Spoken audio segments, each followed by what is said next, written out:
नमस्कार। मैं वीरेंद्र कुमार अधिवक्ता और आप सभी YouTube के दर्शकों श्रोताओं को YouTube के चैनल रियल नॉलेज पर स्वागत है। और आज मैं पुनः पूर्व की भांति इस चैनल पर आप लोगों के समक्ष एक संक्षिप्त चर्चा लेकर हाजिर हूँ। और आज मैं बात करने जा रहा हूँ कैसे लगेगा आपराधिक घटनाओं पर लगाम। यह एक चिंताजनक विषय है कि आज पूरे विश्व में, दुनिया में आपराधिक घटनाएं लगातार बढ़ रही है। अपराधियों का मनोबल बढ़ते जा रहा है।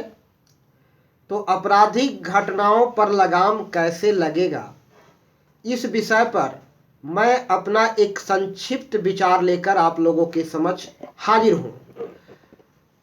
तो मैं चर्चा की शुरुआत महाभारत युद्ध के प्रसंग से करेंगे। जैसा कि हम सब जानते हैं कि महाभारत में कौरव अर्थात दुर्योधन अधर्म के रास्ते पर था और उसका विपक्षी पांडव न्याय के रास्ते पर और धर्म के रास्ते पर थे। यहाँ युद्ध धर्म और अधर्म के बीच था। यह एक धर्म युद्ध था और कृष्ण पांडवों के पक्ष से थे। हालांकि उन्होंने युद्ध में हथियार न उठाने का वचन दिया था और उन्होंने इस वचन पर कायम भी रहा। इसके बावजूद भी इस महाभारत युद्ध में पांडवों से कौरव पराजित हुए। एक विशाल सेनाएं और अधिकांश महारथी शूरवीर पराक्रमी योद्धा कौरवों के पक्ष से युद्ध लड़ रहे थे। महान पराक्रमी योद्धा भीष्म पितामह, गुरुद्रोण, कर्ण, ये सभी महान शूरवीर और पराक्रमी थे जिन्होंने अपने जीवन में अनेक यंग जीता था और इनके युद्ध कला और कौशल से पूरे दुनिया वाकिफ थी उस समय। और ये अपने समय में अपने पराक्रम के लिए सुप्रसिद्ध थे, अपने युद्ध कौशल के लिए सुप्रसिद्ध थे। तो इतने अधिकांश महारथियों के साथ मिलने के बावजूद भी कौरव अर्थात दुर्योधन और उसके समर्थक इस युद्ध में हारे गए। यानी निर्णायक लड़ाई में कौरवों की हार हुई। लेकिन इस बात से, इस तथ्य से, इस सच्चाई से मुंह नहीं मोड़ा जा सकता है कि कौरव पांडवों पर भारी पड़ रहे थे। अर्जुन के लिए भीष्म पितामह पर विजय प्राप्त करना मुमकिन नहीं था। अर्जुन के लिए भीष्म पितामह पर विजय प्राप्त करना असंभव सा प्रतीत हो रहा था।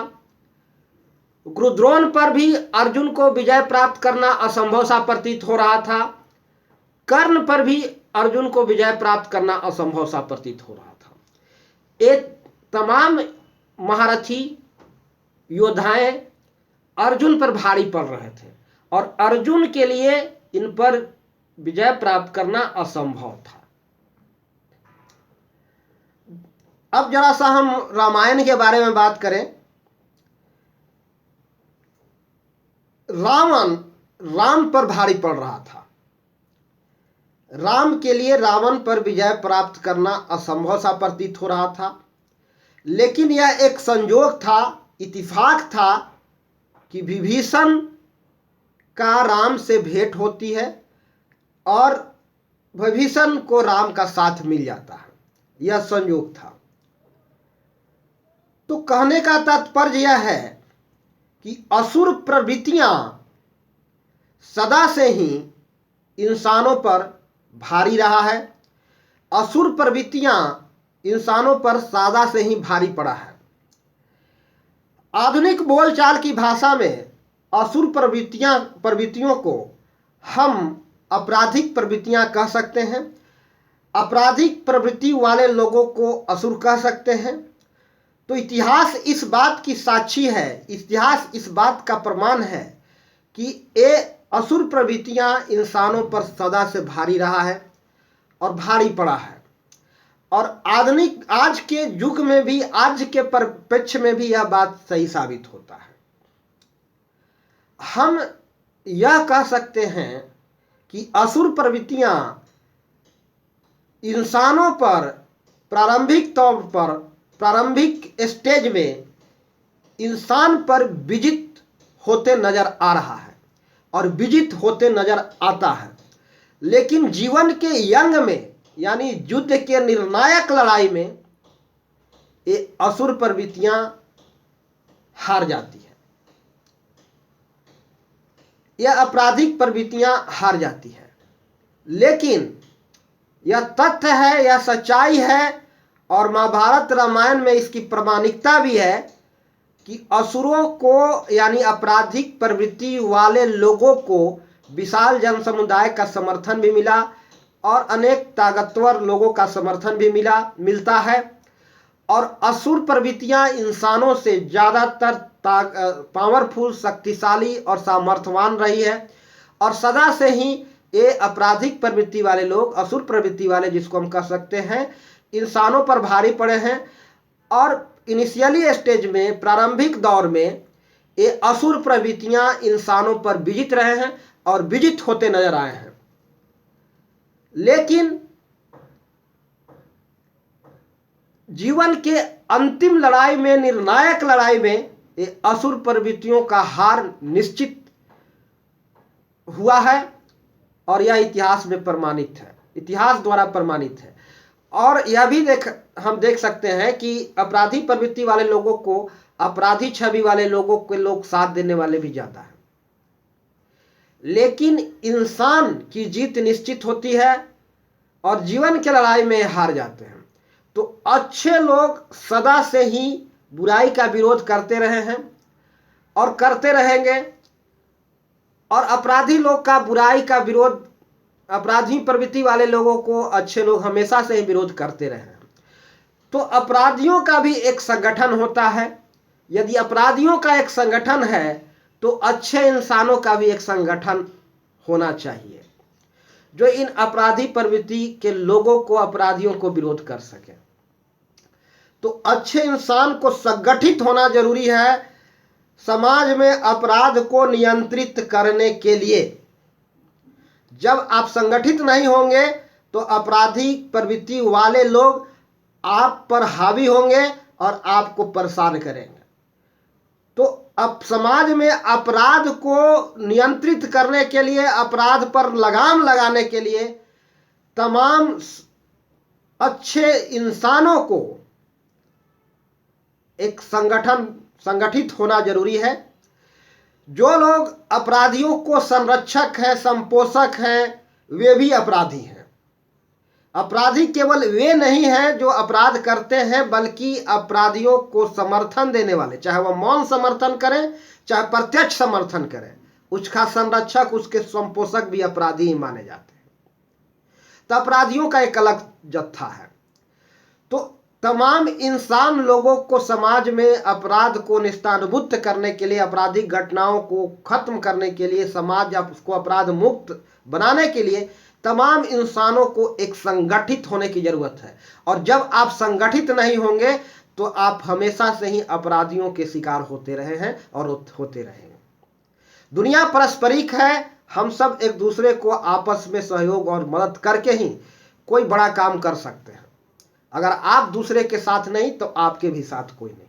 तो दुनिया पारस्परिक है और पारस्परिक सहयोग से ये समाज चल रहा है। तो आपराधिक प्रवृत्तियों को लगाम लगाने के लिए तमाम अच्छे इंसानों को एक संगठित होना जरूरी है। और दूसरी ओर हम अपराधियों को सामाजिक बहिष्कार करें, टोटल बहिष्कार। जब तक हम सामाजिक बहिष्कार नहीं करेंगे तब तक समाज में अपराध पर लगाम नहीं लगेगा। हर तरह से नाता रिश्ता खत्म कर लेना, हर तरह से नाता रिश्ता खत्म कर लेना अपराधियों को सामाजिक बहिष्कार है।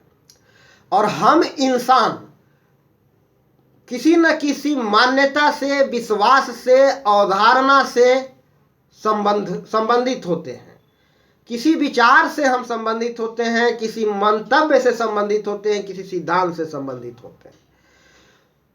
तो अपराध दरअसल में व्यक्ति का कृत्य नहीं है। अपराध एक प्रकार के आपराधिक सोच है, एक प्रकार के आपराधिक मेंटलिटी है, एक अलग तरह का विश्वास है, मान्यता है, जो आपराधिक कृत्यों के लिए जवाबदेह है। और जो इन मान्यता विश्वासों से, आपराधिक सोच से, मेंटलिटी से जो ग्रसित है, संबंधित है, वे आपराधिक कृत्य कर रहे हैं। तो हमें अपराधियों को बहिष्कार से तात्पर्य यहाँ यह भी है कि हमें आपराधिक मेंटलिटी से, आपराधिक सोच से, आपराधिक मान्यताओं से, विश्वास से अपने को मुक्त रखना, अर्थात इन चीज़ों को बहिष्कार करना, आपराधिक सोच को, मेंटलिटी को, मान्यताओं को बहिष्कार करना, अपराधियों का बहिष्कार करना है। और अपराधियों का बहिष्कार करना इन मेंटलिटियों का, सोच का, मान्यताओं का, विश्वासों का बहिष्कार करना है। अर्थात विश्वासों का बहिष्कार, आपराधिक विश्वासों का बहिष्कार, सोच का बहिष्कार, अपराधियों का बहिष्कार, और अपराधियों का बहिष्कार इन आपराधिक मान्यताओं, विश्वास और सोच का बहिष्कार है। तो बहिष्कार से यहाँ तात्पर्य यह है जो मैं अभी आप लोगों को बताया। दूसरी ओर मैंने कहा कि जीवन के निर्णायक लड़ाई में अपराधी हार जाते हैं। यह सत्य है, यह तथ्य है। जीवन में जो चीज चाहिए वो प्राप्त करने में वह सफल हो जाते हैं। जीवन जिस उद्देश्य के प्राप्त करने के लिए मिला है, उस उद्देश्य को प्राप्त करने में यह सफल हो जाते हैं। अर्थात जीवन के निर्णायक लड़ाई में अपराधी हार जाते हैं। और ये इतिहास इस बात का साक्षी है।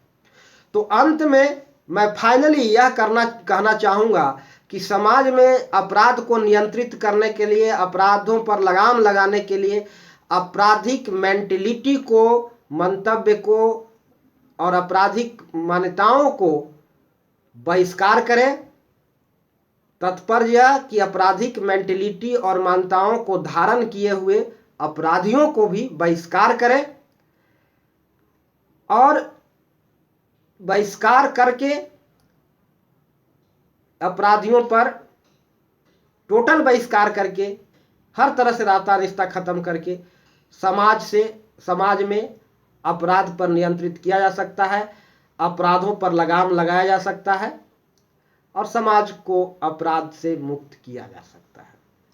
तो इन्हीं चंद शब्दों के साथ आज मैं अपना वक्तव्य समाप्त करता हूं। और सभी दर्शकों से मेरा गुजारिश है कि यदि मेरी बातें पसंद आए तो वीडियो को अधिकतम लोगों को शेयर करें और चैनल को सब्सक्राइब अवश्य करें। तो सभी दर्शकों को मेरा प्यार भरा, अंत में मेरा प्यार भरा नमस्कार। जय श्री राम। और अब मैं अपना वक्तव्य समाप्त करता हूं। नमस्कार, जय श्री राम।